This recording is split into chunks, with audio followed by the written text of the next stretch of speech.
সর্বভাবের ভাবোদয় শ্রী গৌরাঙ্গের অন্তরে আস্বাদিত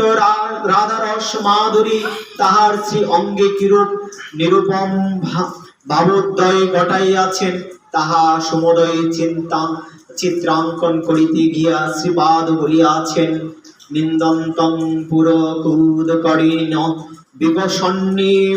প্রসন্ন চব্বীয় মধুর কীর্তনে নিত্যভিলাষী শ্রী গৌর সুন্দরের শ্রী অঙ্গ সগান পুলক রাশি বিকশিত কদম্ব কুসুমের সুবাকে নিন্দা করিয়াছেন শ্রী অঙ্গ উদ্দীপ্ত সাত্বিক ভাবে প্রকাশ একদা ব্যক্তি মাপন্ন পঞ্চ যায় সর্ব এব বা অরুরা অর্থাৎ একই সময়ে পাঁচটি ছয়টি বা সকল সাত্বিক ভাব উদিত হইয়া যদি পর ধারণ করিয়া থাকে শ্রীল কবিরাজ গোস্বামী পাদ পুলক ভাবটি পরম মোদকর্ষক দেখাইতে গিয়া বলিয়াছেন তরুণ আবার প্রদ্বিকৃত ভুজদ্বয়ং হরি হরি হরিত্ব চয় মন্তং বহু সুবিশাল বাহুদ্বয় উদ্দে উত্তোলিত করিয়া উচ্চস্বরে বারবার হরি হরি বলিয়াছেন এই শ্লোকাংশে রোশন নামক অনুভাবকে চিত্ত ভাবের অনভূত চেষ্টাকে অনুভাব বলা হয় অন্তরে রহিত আস্বাদিত হইয়া ইহারা বহু বহির্বিকারে ন্যায় প্রকাশ পায় যাহার শ্রী প্রতিদানিত হইয়া অখিলে নিয়োজিত করিয়াছেন শ্রী হরিদাস ঠাকুর এই উচ্চ সংকীর্তনকে লক্ষ্য করিয়া এই রসটি প্রকাশ করিয়াছেন তুমি যেই করিয়াছ উচ্চ সংকীর্তন স্থাবর জঙ্গমে সেই হয় হয়তো শ্রবণ শুনিতেই জঙ্গমের সংসার হয় কয় স্থাবরের সেই শব্দ লাগে তাহে প্রতিধ্বনি হয় প্রতিধ্বনি নহে সেই করহে কীর্তন তোমার কৃপায় এই অক্ষত কথন চৈতন্য চরিত্রামৃত অন্তলীলায় তৃতীয় পরিষদে যিনি চঞ্চল চরণে নৃত্য করিতে করিতে নয়নাশ্রু ধারায় ধরণীতল সিক্ত করিয়াছেন নিত্যতং শ্রুতমশ্রু নিজর চরণের সিঞ্চনম ভীতলম নিত্য ও এক প্রকার অনুভাব পরিকরগণ সহজাহার রসময় নিত্যে মাধুর্য যেন মূর্তিমন্ত হইয়া উঠিয়াছেন পদকর্তা শেখর রায় শ্রী গৌর সুন্দরের এই সরস নিত্য মাধুর্য অনুভব করিয়া লিখিয়েছেন মধুর মধুর গৌর কিশোর মধুর মধুর নাট মধুর মধুর সব সহচর মধুর মধুর হাট মধুর মধুর মৃদঙ্গ বাজত মধুর মধুর তান মধুর মধুর মাদল ভকত গাও হে মধুর গান মধুর হেলন মধুর দুলন মধুর মধুর গতি মধুর মধুর বচন সুন্দর মধুর মধুর বাতি মধুর আদর জিনিস সদর মধুর মধুর আশা মধুর আরতি মধুর প্রীতি মধুর মধুর বাস মধুর যুগল নয়ন রাতুল মধুর ইঙ্গিতে ছাই মধুর প্রেমের মধুর বাদরে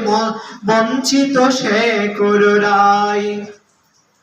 নিত্যকালে শ্রী নয়নী অশ্রু নামক সাত্বিকটি অদ্ভুতভাবে প্রকাশ পাইয়াছেন মহাপ্রভুর রাতাগ্রে নর্তন লীলায় শ্রী কৃষ্ণ শ্রী কবিরাজ গোস্বামী পাদ লিখিয়াছেন জলযন্ত্র ধারা যে বহি অশ্রু জল আশুপাশু লোক যত বিজিল সকল চৈতন্য চরিত্রামৃতে এই সাত্বিক বিকারটি এমনই অপূর্বত যে দেখিলে মনে হয় চরণের গঙ্গা কিবা আইলা বদনে আপনি করিয়া আস্বাদনে শিখাইলা ভক্তগণে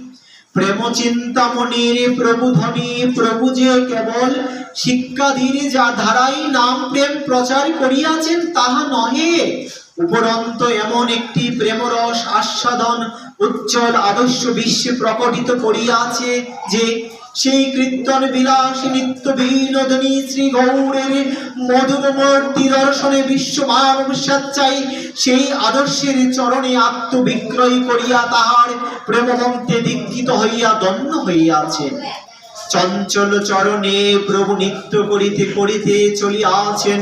কনক ক্লান্তি গৌর প্রভায় দিগন্ত উদ্ভাসিত, শ্রীমুখে অবিরাম শ্রী হরিনামের প্রবাহ, শ্রী নয়নে গঙ্গা যমুনা ধারা শ্রী অঙ্গ দৌত করিয়া দরাতলে সিক্ত করিতেছে। মধ্যে মধ্যে স্খলিত চরণে গড়িয়া যাইতেছে সুবর্ণ পর্বতে যেন ধুলাই লুটিয়াছে। শ্রী অঙ্গে কদম্ব কেশরীর মতো পুলক রাশি। এই রূপ মাধুরী সাক্ষাৎ দর্শনের কথা দূরে তা, স্মরণে চিন্তনে পাষাণের রসের সঞ্চার হয়। শ্রীপাদ গ্রন্থকার প্রেমময়ী শ্রী রাধারানীর প্রেম মাধুরী বর্ণনার পূর্বে সপ্রাসদ প্রেম অবতার শ্রী গৌরী সুন্দরীর সেই প্রেম রস সময় নিত্য মধুর শ্রীমূর্তির শ্রীচরণে প্রণাম করিতেছে।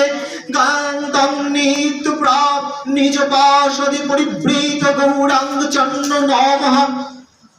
জয় শ্রী জগদানন্দ জয় জয় গৌরচন্দ, শ্রী গৌরমণ্ডল সুধাকর বিকশিত নিপ, প্রসন্ন চরি অপরূপ, পুলকে পণ্ডিত কলে ভর, পুন পুন বাহু তুলি উচ্চ স্বরে হরি বলি, নাচি গৌরা নট সুটাম, নির্জর নয়ন ধারা সিঞ্চন করিয়া গৌরা অভিষিক্ত কৈলা ধরাধাম। সপ্রাসদে গৌর হরি কীর্তনে দর্শন করি পুন পুন করিয়া প্রণাম। শ্রীপাদ প্রবোধানন্দ আরম্ভ লীলা রস গ্রন্থ, রাধারস সুদানিধি রাধারস সুদানিধি নাম, মঙ্গলাচরণ শ্লোক শ্রবণে স্মরণে শোক ভক্ত করি পরম সম্পদ। গুরুপাদ পদ্ম রেণু ভূষণ করিয়াতনু চন্দ্র করিয়া গাই হরিপদ। কদাপি যোগীন্দ্র দুর্গম্যতি মধুসূদনোপি যস্য রাধায়, বসনাঞ্চল কৈল নক্ষত্রে ধন্যাতি ধন্য পবনে কৃতার্থ নামে, আত্মানং কীর্তনং মনন্তে ইতি তস্যাবিশভানুভূব ধীশোপি নমস্তুত। অনুবাদ: যোগেন্দ্র গণের দুর্গম গতি, মধুসূদনে